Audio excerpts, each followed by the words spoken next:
샬롬 할렐루야. 마가복음 9장 23에서 27절입니다. 예수께서 이르시되 할 수 있거든이 무슨 말이냐. 믿는 자에게는 능히 하지 못할 일이 없느니라 하시니 곧 그 아이의 아버지가 소리를 질러 이르되 내가 믿나이다. 나의 믿음 없는 것을 도와주소서 하더라. 예수께서 무리가 달려와 모이는 것을 보시고 그 더러운 귀신을 꾸짖어 이르시되 말 못하고 못 듣는 귀신아 내가 네게 명하노니 그 아이에게서 나오고 다시 들어가지 말라 하시매 귀신이 소리 지르며 아이로 심히 경련을 일으키게 하고 나가니 그 아이가 죽은 것 같이 되어 많은 사람이 말하기를 죽었다 하나 예수께서 그 손을 잡아 일으키시니 이에 일어서니라. 아멘. 요한복음 14장 21절. 나의 계명을 지키는 자라야 나를 사랑하는 자니 나를 사랑하는 자는 내 아버지께 사랑을 받을 것이요 나도 그를 사랑하여 그에게 나를 나타내리라. 요한일서 5장 3절. 하나님을 사랑하는 것은 이것이니 우리가 그의 계명들을 지키는 것이라. 그의 계명들은 무거운 것이 아니로다. 아멘. 제목은 할 수 있거든이 무슨 말이냐입니다. 세상을 살아가다 보면은 기쁘고 좋은 일만 있는 것이 아니죠. 때로는 슬프고 마음 아픈 일, 주변으로부터 아무 도움도 받을 수 없는 막막한 일을 만나기도 합니다. 불치, 난치병으로 고통을 받거나 사업터, 일터의 문제로 한가닥 희망조차 없어 보일 때도 있지요. 겉으로는 아무 문제가 없어 보이는 사람도 자녀 문제, 부부간의 갈등 등 말 못할 문제로 고민하는 경우도 많습니다. 이러한 인생의 문제 앞에서 능치 못할 일이 없으신 하나님의 능력을 체험하며 형통한 삶을 누리기 위해서는 어떻게 해야 될까요? 긍정적인 믿음의 고백을 해야 됩니다. 한 아버지가 아들의 문제로 예수님께 나와서 단번에 문제를 해결받는 장면이 나오지요. 어느 날 예수님께서 3명의 제자를 데리고 변화산에 오르셨다가 내려오셨을 때였습니다. 한 남자가 아들을 예수님 앞에 데리고 왔지요. 그 아들은 예수님을 보자마자 심한 발작을 하고 땅에 넘어져서 거품을 흘리며 뒹굴었습니다. 어릴 때부터 귀신에 들려서 말도 못하고 듣지도 못하며 간질까지 하는 상황이었지요. 한번 발작이 일어나면 불과 물에 넘어져 죽을 고비도 많이 넘겼습니다.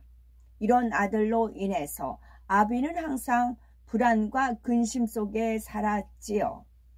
그런데 어느 날 예수님의 소문을 듣게 되었지요. 예수라는 분이 각색 병든 사람들을 치료하고 소경의 눈도 뜨게 하며 벙어리도 말하게 한다. 귀신을 내쫓아 주고 심지어 죽은 사람도 살렸다는 것이었습니다. 이 소문은 이 아비에게 한 줄기 희망의 빛이 되었지요. 그렇게 능력 있는 분이라면 내 아들을 고쳐줄 수 있을지도 몰라 하며 아들을 데리고 예수님을 찾아왔지요. 아비는 예수님께 귀신이 저를 죽이려고 불과 물에 자주 던졌나이다. 그러나 무엇을 하실 수 있거든 우리를 불쌍히 여기사 도와주옵소서 하고 간청하였습니다. 이때 그가 하실 수 있거든 도와주소서라고 말한 것은 온전한 믿음의 고백이 아니었지요.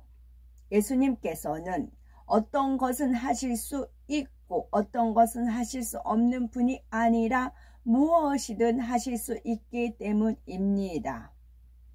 이는 그가 믿음 없이 요행을 바라고 나왔음을 보여주지요.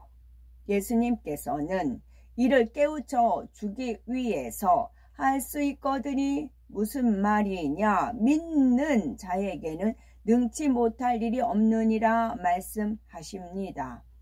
그러자 아이의 아비는 내가 믿나이다, 나의 믿음 없는 것을 도와주소서라고 말하지요. 그러면 아이의 아버지는 왜 내가 믿나이다 해놓고는 바로 나의 믿음 없는 것을 도와주소서라고 했을까요? 정말 믿는다면 믿음 없는 것을 도와달라고 할 필요가 없습니다. 따라서 처음에 내가 믿나이다 한 것은 육적인 믿음으로 자신이 들어서 아는 지식적인 믿음에 불과했던 것이지요. 그는 예수님의 소문을 들어서 잘 알고 있었습니다. 귀신을 쫓아내며 소경의 눈을 뜨게 하고 죽은 자를 살리는 등 놀라운 역사를 베푸는 분임을 들었지요. 이렇게 들어서 알고 있는 지식적인 믿음으로 믿는다고 했을 뿐입니다. 그러나 마음에 믿어지는 믿음이 아니었기에 나의 믿음 없는 것을 도와주소서라고 간청했던 것입니다. 막상 아들의 문제를 응답받을 수 있는 영적인 믿음이 자신에게 없음을 깨닫고 마음에 믿어지는 믿음을 주시라고 간구했지요. 이처럼 겸비한 자세로 간구하자 예수님께서 벙어리 되고 귀먹은 귀신아, 내가 네게 명하노니 그 아이에게서 나오고 다시 들어가지 말라 명하시자 즉시 귀신이 나갔습니다. 하나님께서 인정하시는 믿음은 자기 지식에 맞지 않아도 하나님의 말씀이면 다 믿으며 무에서 유의 창조를 믿는 영적인 믿음입니다. 그런데 유의할 점은 응답에 대한 영적인 믿음이 오지 않는다 해서 무조건 입술로 부정해서는 안 된다는 사실입니다. 항상 긍정적인 고백을 하며 응답받을 믿음이 올 때까지 기도해야 하나님께서 영적인 믿음을 위로부터 주십니다. 그렇다면 영적인 믿음을 소유하여서 문제를 해결받으려면 어떻게 해야 할까요? 믿음으로 응답받으려면 첫째는 하나님과 죄의 담이 없어야 합니다. 둘째는 하나님의 뜻을 쫓아야 합니다. 셋째는 하나님을 기쁘시게 해드려야죠.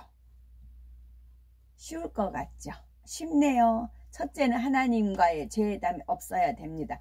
담을 헐면 되겠고, 둘째는 하나님의 뜻을 쫓아야 합니다. 세 번째는 하나님을 기쁘시게 해드려야 합니다.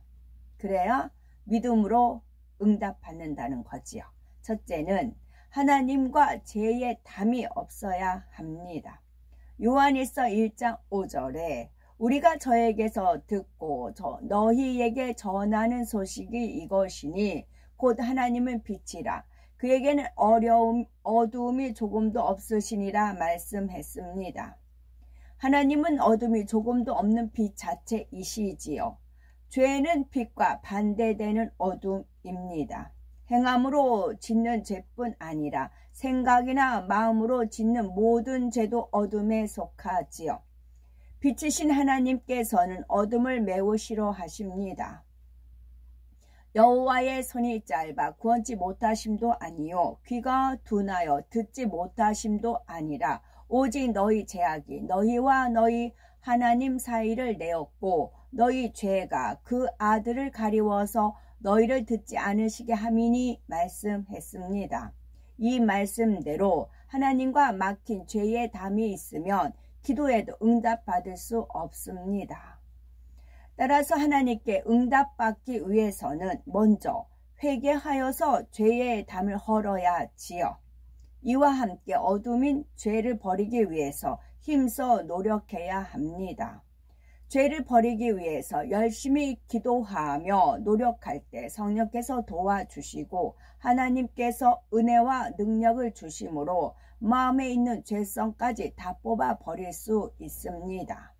그리하면 죄에 대해서 생각하는 것조차 싫어지지요. 자연이 어둠에서 나와 빛 가운데 살게 되며 마음에서 어둠이 사라지는 만큼 위로부터 믿어지는 영적인 믿음이 옵니다. 둘째는 하나님의 뜻을 쫓아야 하지요. 하나님을 사랑하면 그분의 뜻을 쫓는 것이 당연합니다. 몸과 마음과 뜻과 정성, 지혜와 물질 등 자신이 가진 것을 다하여 하나님의 뜻을 쫓게 되지요. 내가 아무리 좋아하는 것이라도 하나님의 뜻이 아니면 하지 않습니다.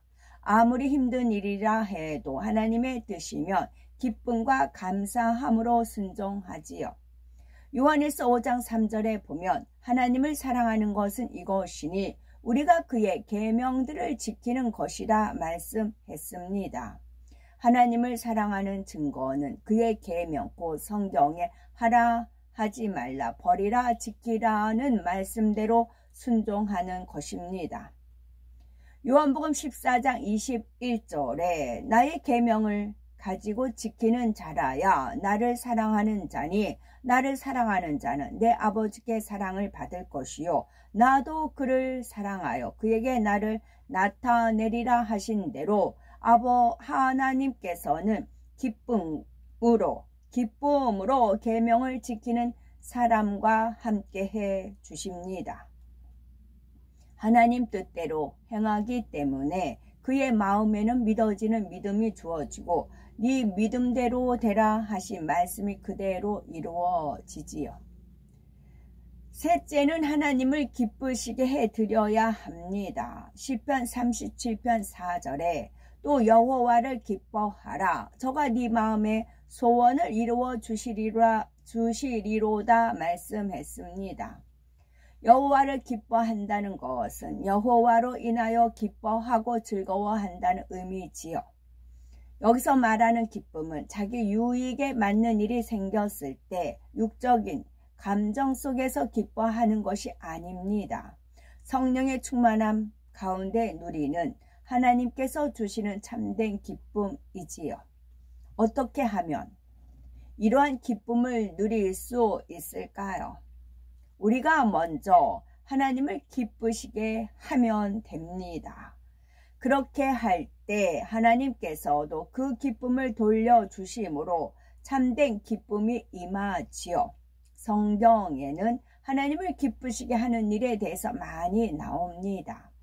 하나님께서는 모든 선행과 중심에서 드린 예물을 기뻐하시지요. 신령과 진정으로 예배하고 하나님을 높여 찬양하는 것을 기뻐하십니다. 그 밖에 열심히 복음을 전하며 무엇을 하든지 하나님의 영광을 위해 할 때 기뻐하시지요. 우리가 이렇게 하나님을 기쁘시게 하면 불가능을 가능케 하는 믿음이 위로부터 주어집니다. 물론 악은 모든 모양이라도 버리고 모든 분야에 충성해 나갈 때라야 온전히 하나님을 기쁘시게 할 수 있습니다. 하지만 아직은 좀 부족하다 해도 자신의 믿음 안에서 하나님을 기쁘시게 하면 그 순간만큼은 하나님께서 무엇이나 할 수 있다는 믿음을 주십니다. 이러한 믿음을 가지면 마음의 소원이나 어떤 문제라도 응답받을 수 있습니다.